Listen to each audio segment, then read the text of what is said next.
Yuval Noah Harari, l'être humain est désormais un animal que l'on peut pirater. L'historien militaire israélien Yuval Noah Harari est auteur et professeur à la faculté d'histoire de l'université hébraïque de Jérusalem. Des personnalités telles que Barack Obama, Angela Merkel, Emmanuel Macron et Sebastian Kurz, qui font appel à lui comme source d'inspiration et comme conseiller, font l'éloge de cet homme. Klaus Schwab, le fondateur du Forum économique mondial, FEM, et auteur du livre Covid-19, La grande réinitialisation, décrit Yuval Noah Harari comme un brillant futurologue. Lors de ses interventions au Forum économique mondial en 2018 et 2020 ou au Forum de la démocratie d'Athènes en 2020, Harari a parlé du développement technologique et de ce qu'il signifie pour la société, la politique, la religion et l'idéologie. Dans ses conférences, il appelle régulièrement qu'il est désormais possible pour la première fois dans l'histoire de l'humanité d'observer et de suivre des personnes à tout moment et en tout lieu. À une vitesse très élevée, les algorithmes de l'IA traitent d'énormes quantités d'informations et ont le potentiel de tout mémoriser et de reconnaître dans les données des modèles pour des analyses liées à la personnalité. À ce sujet, Harari déclare « Un système qui nous comprend mieux que nous nous comprenons nous-mêmes peut prédire nos sentiments et nos décisions, peut manipuler nos sentiments et nos décisions et il peut finalement prendre des décisions à notre place. » Selon Harari, la pandémie de Covid-19 a ouvert la porte à la surveillance sous la peau. Je cite « Je pense que lorsque les gens regarderont en arrière dans quelques décennies, ils se souviendront surtout de la crise du Covid, car c'est le moment où tout est devenu numérique. Et c'est le moment où tout a été surveillé, où nous avons accepté d'être surveillés en permanence, pas seulement dans les régimes autoritaires, mais aussi dans les démocraties. Et peut-être le plus important, c'est que c'est le moment où la surveillance a commencé à s'infiltrer sous la peau. Et je pense que le grand processus qui se déroule actuellement dans le monde, c'est le piratage des gens, la capacité de pirater les gens, de comprendre ce qui se passe au plus profond d'eux-mêmes, ce qui les définit, ce qui les motive. Et pour cela, les données les plus importantes ne sont pas ce qu'ils lisent, qui ils rencontrent et ce qu'ils achètent, mais c'est ce qui se passe dans leur corps. En outre, l'historien a déclaré dans une interview en 2020 « Mais certains gouvernements et entreprises sont capables, pour la première fois dans l'histoire, de pirater systématiquement les gens. On parle beaucoup du piratage des ordinateurs, des smartphones et des comptes bancaires, mais l'essentiel à notre époque est la capacité de pirater les gens. Les humains sont devenus des animaux piratables. Tu sais, toute cette idée que les gens se font, tu sais qu'ils ont une âme ou un esprit et un libre arbitre, et que personne ne sait ce qui se passe dans leur fort intérieur. Donc, quoi qu'ils choisissent, que ce soit aux élections ou au supermarché, c'est leur libre arbitre. Eh bien ça, c'est terminé. » Ce que nous dit ce professeur d'histoire futuriste, ce n'est pas de la fiction. Dans le monde entier, de nombreuses entreprises travaillent sur des technologies permettant d'implanter des capteurs sous la peau. Certaines technologies sont déjà au point et disponibles sur le marché.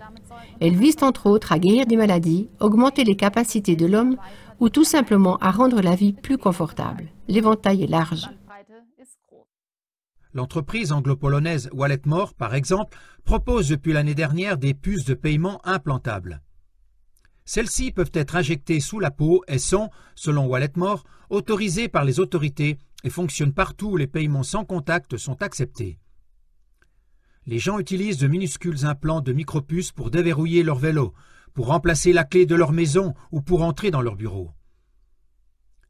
Des implants cochléaires restaurent la capacité auditive. Les diabétiques portent des capteurs pour mesurer leur taux de glycémie dans l'hypoderme. Leur discipline reine est la Brain Computer Interface, BCI, c'est-à-dire des interfaces cerveau-ordinateur qui relient le cerveau à l'ordinateur ou à des plateformes numériques, par exemple des clouds. Plusieurs grandes entreprises de technologie, dont Facebook et Microsoft, et des investisseurs technologiques comme Elon Musk, financent des projets qui développent l'utilisation de dispositifs BCI.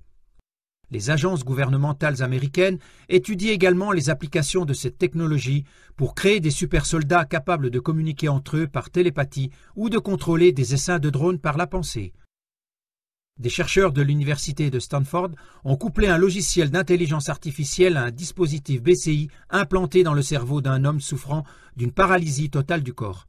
Le logiciel a été capable de décoder les informations du BCI et de convertir les pensées de l'homme sur un écran d'ordinateur. De manière synchrone, une start-up new-yorkaise a déjà reçu l'autorisation de la FDA, Food and Drug Administration des États-Unis, de tester le dispositif cérébral implantable appelé Stentrode sur des patients humains dans le cadre d'une étude de faisabilité dite précoce. Le Stentrode est placé dans une veine dans la partie du cerveau terminal qui génère tous les signaux liés au mouvement. L'appareil doit permettre aux patients de commander des appareils numériques sans fil par la pensée. Le système est destiné aux patients souffrant de paralysie suite à différentes maladies. Sous le couvert de la guérison de certaines maladies et en tant qu'innovation, ce sont surtout les aspects positifs des implants cérébraux qui sont mis en avant. Mais que se passerait-il si de tels implants étaient utilisés comme des instruments de pouvoir? En 2016 déjà, le fondateur du FEM, Klaus Schwab, avait évoqué dans une interview l'idée de puces électroniques implantables, d'abord dans nos vêtements, puis dans notre cerveau ou sous notre peau. Il s'agit ainsi de permettre une communication directe entre notre cerveau et le monde numérique. Un autre objectif est de connecter l'homme à la 6G et à l'Internet des objets. Selon Pekka Lundmark, directeur général de Nokia, la future génération de télécommunications mobiles 6G devrait être prête à être commercialisée d'ici 2030. Lors du Forum économique mondial de Davos de cette année, il a déclaré « Le smartphone tel que nous le connaissons aujourd'hui ne sera plus l'interface la plus courante. Au lieu de cela, les futurs appareils seront directement intégrés dans notre corps. » Selon Lundmark, les capteurs cérébraux doivent être utilisés pour commander des machines. Les hologrammes gagneront également énormément en importance et Lundmark prévoit que d'ici 2030, il devrait y avoir un jumeau numérique de presque tout. Ces technologies sont présentées comme de formidables avancées techniques qui devraient nous faciliter la vie. Aussi prometteuses que soient les interfaces cerveau-ordinateur, elles comportent également un potentiel de surveillance totale allant jusqu'à la lecture des pensées. Si une interface cerveau-ordinateur stockait vos souvenirs dans le cloud, l'entreprise aurait accès à vos informations les plus intimes et les plus privées. Est-ce que cette entreprise vendra votre profil numérique, tout comme les sites de médias sociaux peuvent vendre les données de leurs utilisateurs? Et si cette technologie était associée à un système de crédit social, comme c'est déjà la réalité en Chine?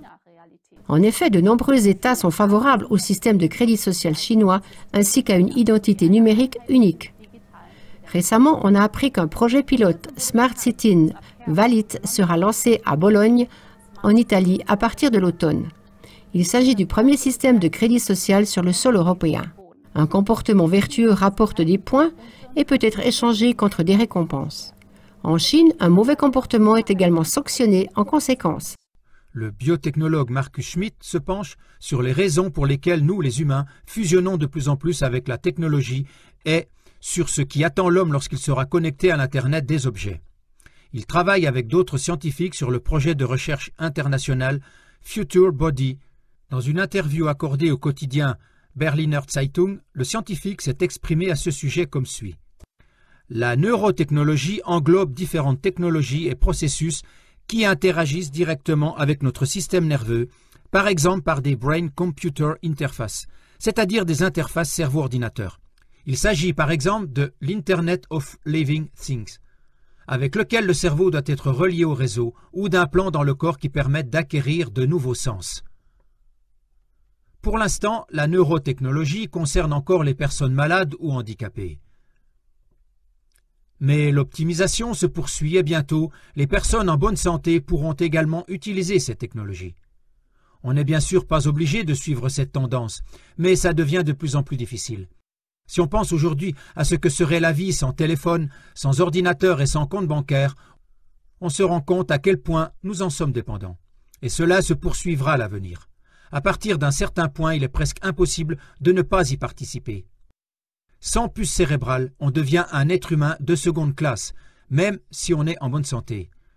Nous pouvons nous demander si une personne normale aura à l'avenir le statut qu'a aujourd'hui une personne handicapée. D'un autre côté, il pourrait aussi y avoir un avantage sélectif pour ceux qui n'ont pas de puce cérébrale, peut-être parce que cela ne les rendrait pas vulnérables aux cyberattaques.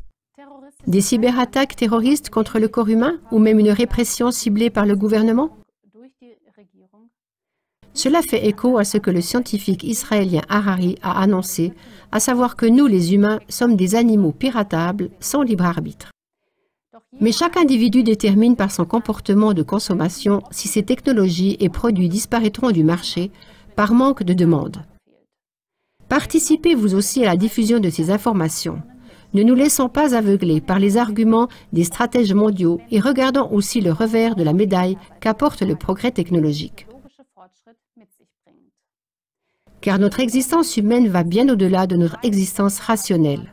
Nous sommes des êtres spirituels dotés d'incroyables capacités intuitives, des créatures uniques qui ont le droit de développer librement leur personnalité et leur individualité. Ce que nous disons, ressentons, pensons et faisons a un impact immédiat sur notre environnement. Aucune intelligence artificielle ne peut remplacer cette réalité.